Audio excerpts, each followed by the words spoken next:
Thank you, Ephraim. I'm very pleased to be participating in such a impressive seminar or discussion. Actually, I have a sort of a more modest unit of analysis. When you see the word context,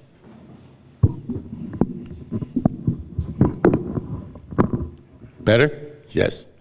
All right. When you see the word context, what you see is a little bit of gamesmanship. That somebody is saying, my big picture is bigger than your big picture, which is not what I'm trying to do, but it is, I'm trying to describe a way of looking at what's happening in the world and what has happened, which is different than most. The unit is not civilizations. It is not the only way to look at things, but I think it is a true and important way which people should have in their mind as well as other things. The basic context that I'm saying is that we should recognize that we are now in the middle of, the world is now in the middle of making a change. It's a unique change. There's never been such a big change in the way of life of ordinary people before. I would argue that essentially until 1800, all of human history, certainly all of civilized human history, can be treated as a single unit, a single kind of world.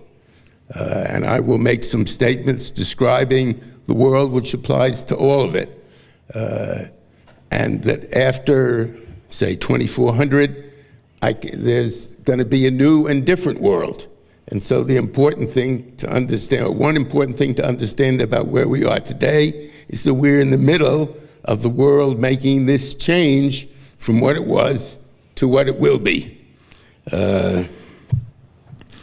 Now, it's important in making this generalization about the past that I'm talking about 80 or 90% of the people. We're used to looking at history, cultural history, political history, which essentially focused on some 5 or 10% of people. All of those people who made our history were essentially living on top of many more people who were farming and doing the work of their societies, because all the societies in the past never rose above about 4 times the level of living necessary to prevent starvation. And most of the people were essentially living on the land and in small villages, disconnected from what we would call civilization or society. And those people lived essentially the same in terms of the things that ordinary people care about. You know, how long are you going to live? Where do you get your food? What are you afraid of? What is life like? Those things were the same continuously throughout all these civilizations and events of past history. We're now in the middle of the first big change in the nature of human life for most people. And I'll just talk about that a little bit more precisely. So I'm defining modern as,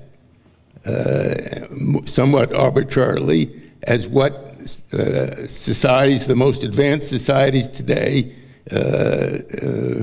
post-industrial culture, societies where work is based mostly upon information and the highest level of productivity that we see today. Those are modern countries. There are now some 20-odd modern countries, 15% of the world population. In 1900, there were none. I think it's a reasonable guess that by the end of this century, there may be as many as 60 or 70% of the world. And after that, it's speculation whether it's going to get to be 100% in 2200, 2300, 2400. In terms of this size picture, it really doesn't make much difference. Well, it makes a lot of difference for people who are living there. All right.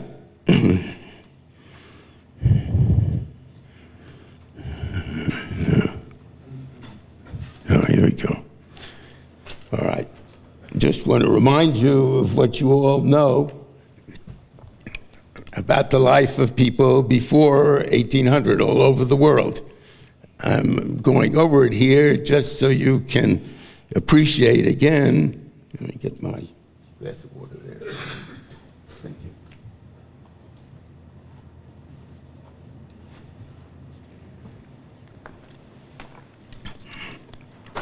How different life was for people in the world before. And this characterization, as I say, characterizes 80, 90% of all people before 1800. It's just so night and day different from the nature of our life, and the states or the societies are just so different from what we have. I emphasize that essentially people had no connection with what happened in terms of their government or they were just there doing their thing and with no hope or power or even interest in influencing anything else. Just so different from the way we are today.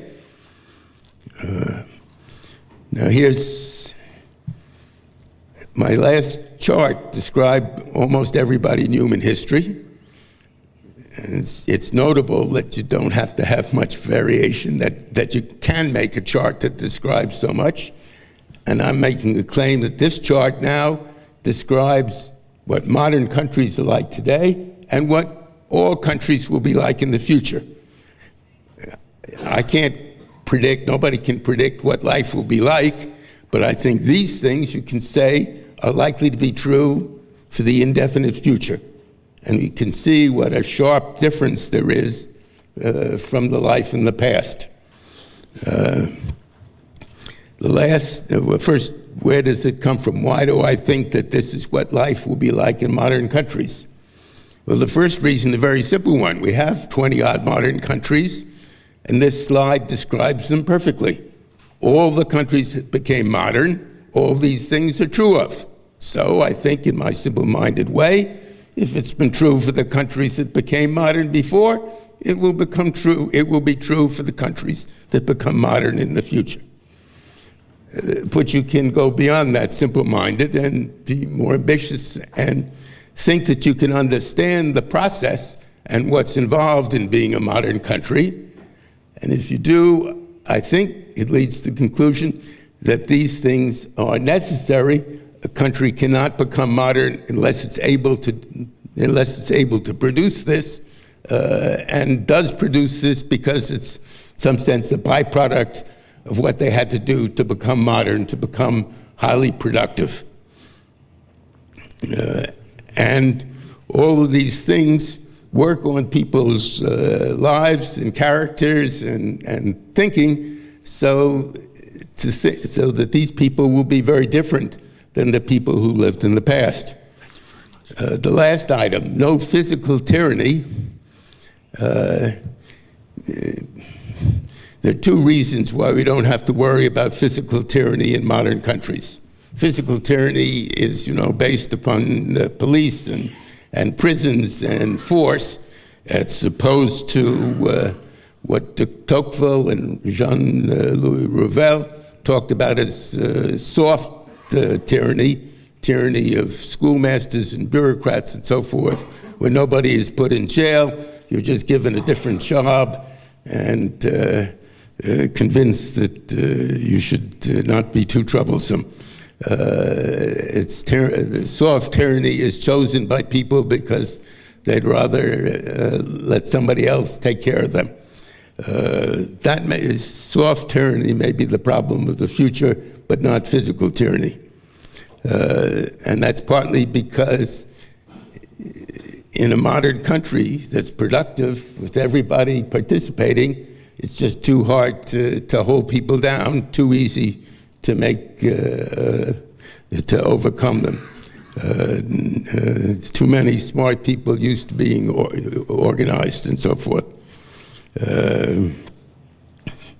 Now, I'm not going to get into, because I don't have time, the one other implication to me of this is that the experience that we see in Western Europe will be more generally applicable in another way, which is that these people are not fighters. First of all, there's no way you can benefit by occupying or acquiring territory with people in it. And also people's expectation of how things work have nothing to do with taking by force. Okay, where does all this leave us? I have a slide here just to remind us that, where is it? I put in what could go wrong just to say that the important thing about what I'm saying is not my prediction that all countries are going to be modern. Predictions are too hard. I don't know about that. I think it's better than any other prediction, but that doesn't mean it's going to happen. And so I'm listing a lot of ways in which it could go wrong, and there are probably other ways as well.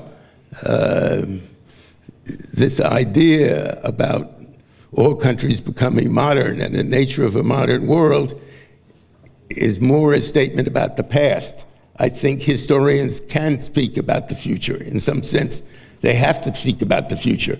That is, if you understand something in the present and the past, it has implications for the future. And the debating about those implications may be getting to the decisive understanding of what's happening now. And so this whole vision here is more important as a statement about what's happening now than it is a statement about what's coming. All right. Now, does it matter to us? Here I'm saying that by the world, all countries in the world will be modern in 400 years, but we'd only live 80 years. So why do we care? And many people don't care. The first reason, I think, is that a lot of people who say they don't have any beliefs about the future do have a belief about the future. They have negative ideas about the future, and ideas which I think are clearly wrong if you use a realistic description, understanding of the present. So I would say that this is the most realistic understanding of the way things are working now, whether or not it becomes true. And that with this understanding of what's happening in the world, there's some reason for being reluctant to risk what we have, that the future is not necessarily bleak. It may be a long time coming. There certainly will be disadvantages with it. It may, in fact, be a disaster.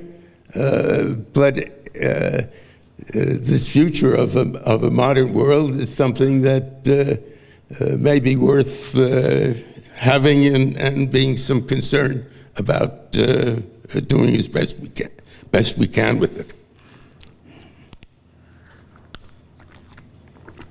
And finally, this says that in the meantime, one way of understanding our problems in the world is that it's the problem of the relationship between the countries that have completed their transition, the modern countries, and the countries that have not yet completed that transition. China, Russia, the Arab world, most of the world except for Western Europe and East Asia. And this transition, almost anything can happen in it. And that's what our problem is now and for the next few hundred years. On the other hand, I think it's worth realizing, I think, that nobody can stand against the future. That is, it's just almost impossible to imagine, for example, the Arab world staying as it is now and living with a modern world where all of Asia and Latin America and Europe and North America are modern, and the Arab world continues tied up in religion or ideology or culture, which prevents it from joining the modern world. I think inevitably the pull of the modern world will force all countries to accommodate and find a way to join it. It doesn't help you in the short term, but I think it's an important understanding for the longer term. Thank you.